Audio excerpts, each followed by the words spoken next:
Emmanuel Boache, the head pastor of Source Pasture Church, enabling by the Holy Spirit to reveal Jesus Christ, proclaiming the gospel, searching the scriptures, pursuing godliness, and investing into missions.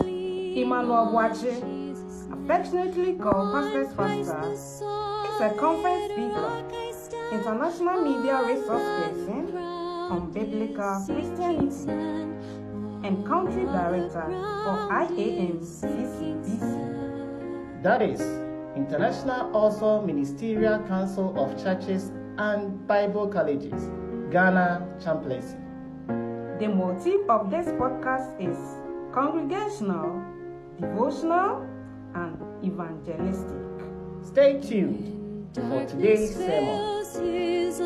We don't compromise the Bible. We don't compromise Christ. We don't compromise the gospel. We don't compromise salvation.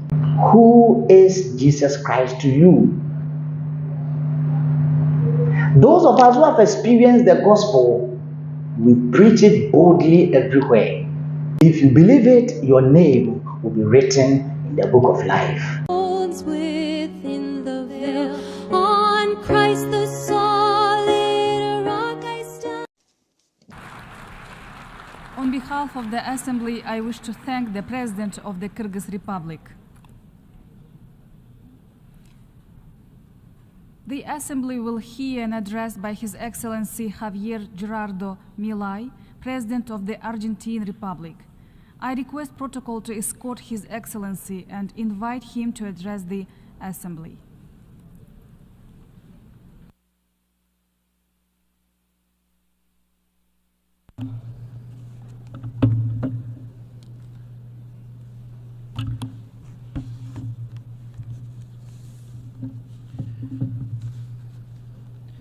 A las autoridades de las Naciones Unidas. To the authorities of the United Nations, representatives of the various countries, member countries, and all of the citizens of the world that are watching us, good afternoon. For those of you who are not aware, I'm not a politician. I'm an economist. I'm a liberal, libertarian economist who never aimed to be a politician, but who was honored to become the President of the Republic of Argentina following the resounding failure of more than a century of collectivist policies that destroyed our country. This is my first speech to the United Nations General Assembly, and I'd like to take this opportunity to humbly alert the different nations of the world about the path that we are moving down and have been for decades, and about the danger that of this organization failing, as it has been doing in its original mission. I haven't come here to tell the world what it should be doing. I've come here to tell the world, on the one hand, what will happen if the United Nations continues to promote collectivist policies that it's been promoting under the mantle of the 2030 Agenda, and on the other hand, the values of the new Argentina. I want to begin by giving credit where credit's due. The United Nations was born out of the horror of the cruelest war in global history, and the main aim of it was to ensure that it never happened again. To do so, the organization engraved its fundamental principles in the Universal Declaration of Human Rights. From that was born a basic agreement around one maxim, that all human beings are born free and equal in dignity and rights.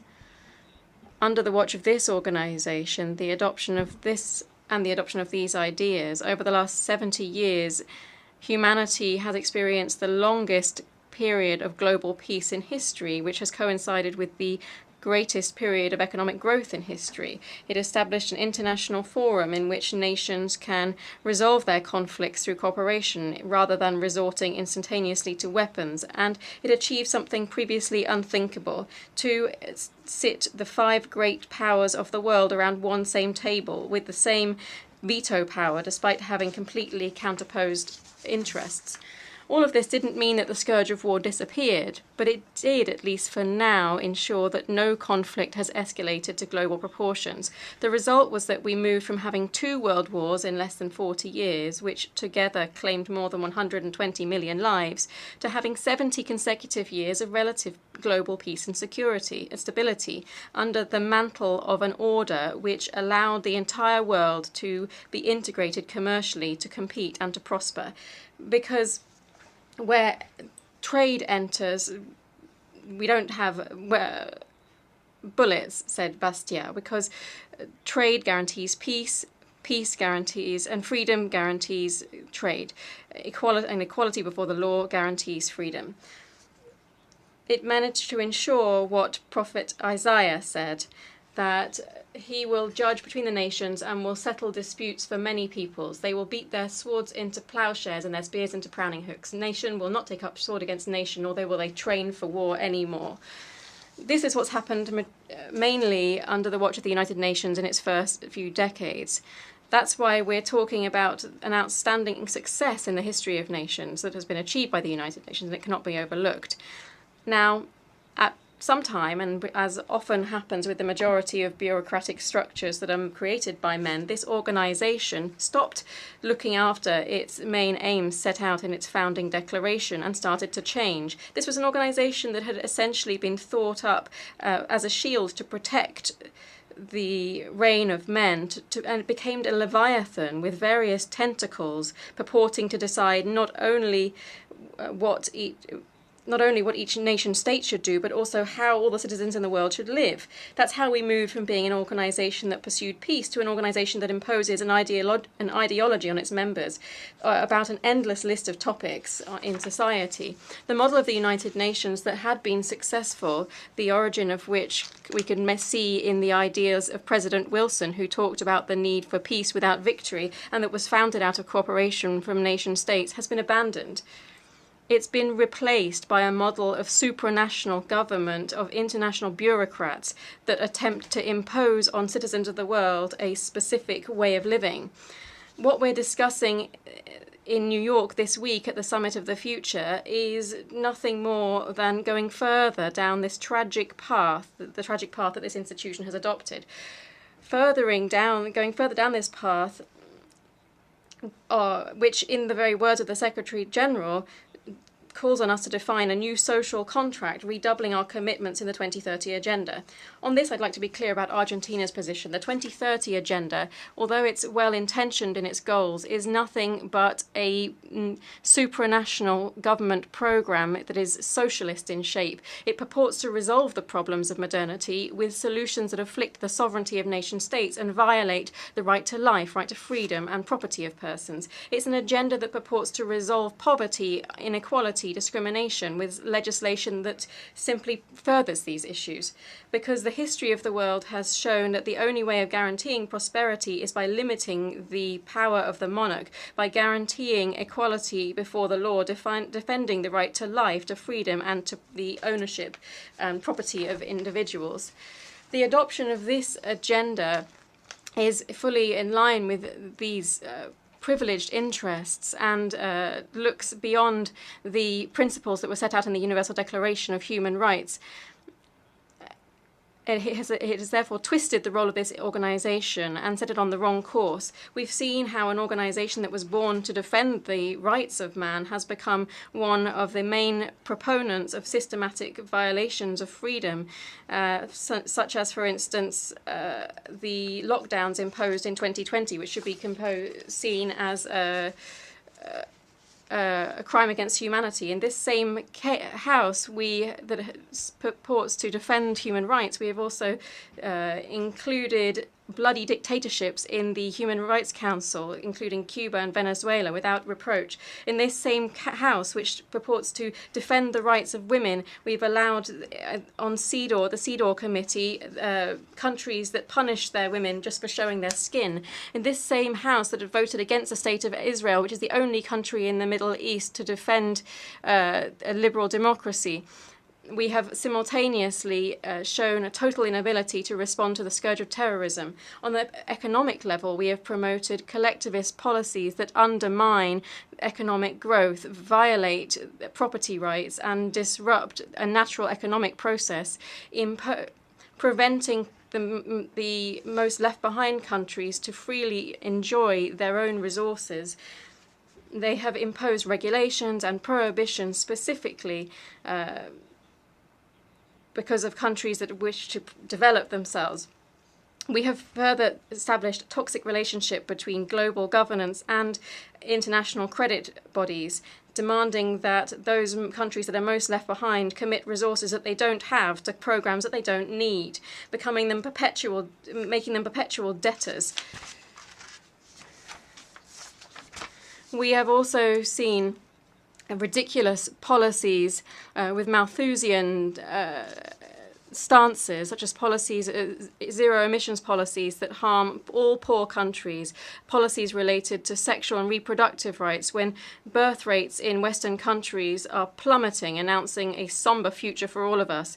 The organization has met its mission of upholding territorial sovereignty of its members. As we know, the Argentines have first-hand experience of this with the Malvinas Islands. We have also seen that the veto of the permanent members of the Security Council has begun to be used in the defence of the specific interests of a certain few. That's where we are today, with a powerless organisation, powerless to provide solutions to the true global conflicts. For instance, the aberrant Russian invasion of Ukraine, which has costed the lives of more than 300,000 people and left behind more than 1 million wounded.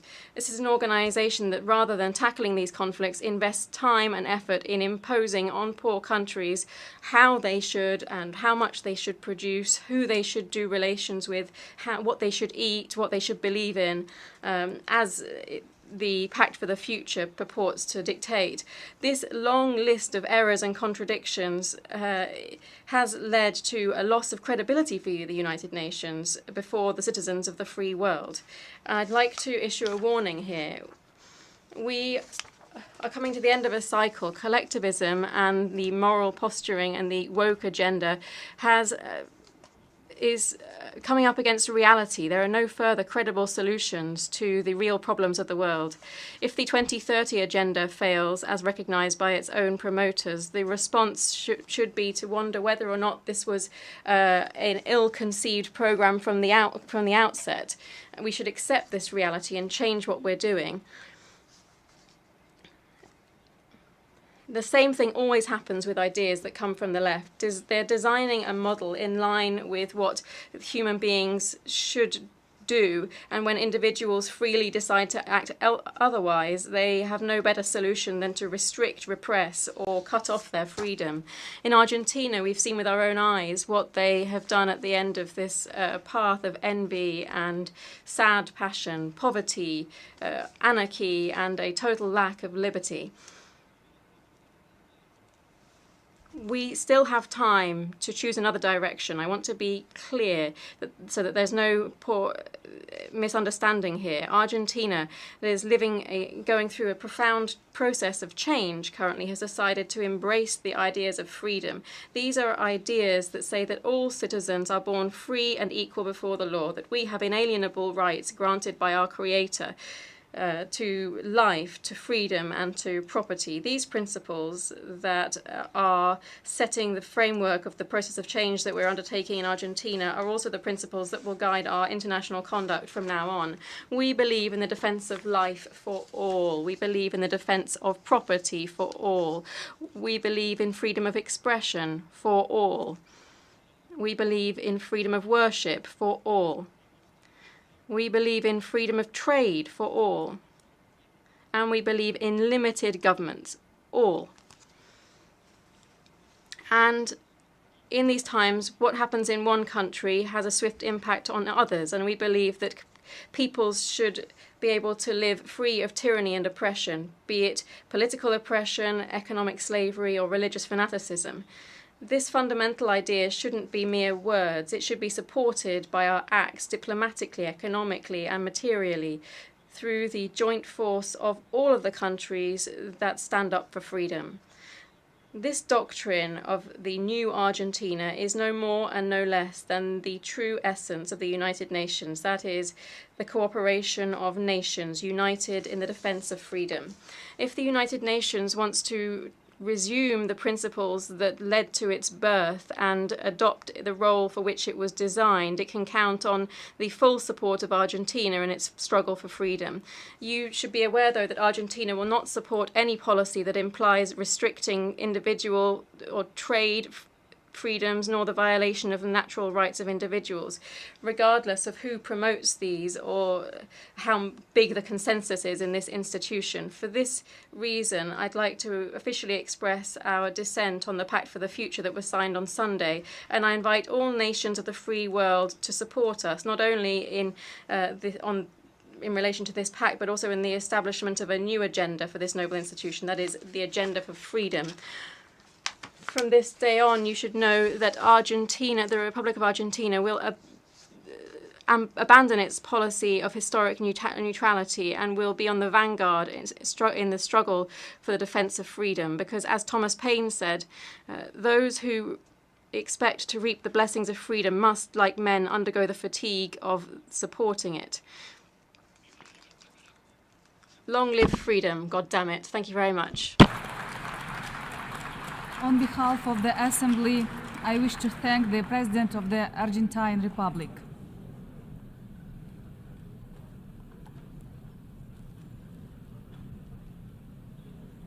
The Assembly will hear an address by His Excellency Nayib Armando Bukele, President of the Republic of El Salvador. I request protocol to escort His Excellency and invite him to address the Assembly.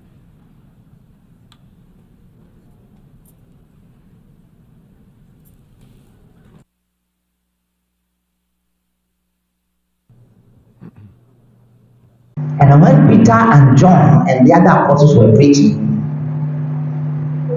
the number of believers increased greatly in Jerusalem, and many of the Jewish priests were converted too. Some pastors, their church members, their Sunday school teachers, some of their leaders, their elders, have to preach the gospel to these pastors. And if these pastors were humble enough, because they are not born again, they have to surrender to this message preached by their church members. And when they listen to, they have to just come to the level and begin their spiritual journey from new convert class. And they have to be taught the basics of Christianity so that they will grow from there. But because of their position, they can't do that. They can't. There are church founders who were not born again, who will go to hell. There are prophets around, priests around, pastors, teachers, evangelists, apostles around, bishops, archbishops, cardinals. They need to surrender to the gospel. Bow to the gospel. Bow to Christ. Surrender to Christ and believe. And attend in our new convert class to be raised from there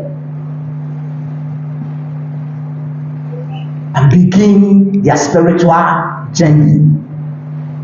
And because of pride, they are pastoring wrong churches, and they will remain there because of pride till they go to hell.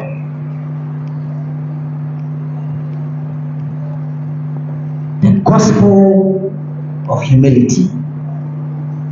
If you are not humble enough, you won't hear the gospel. You won't get it. You will ignore it.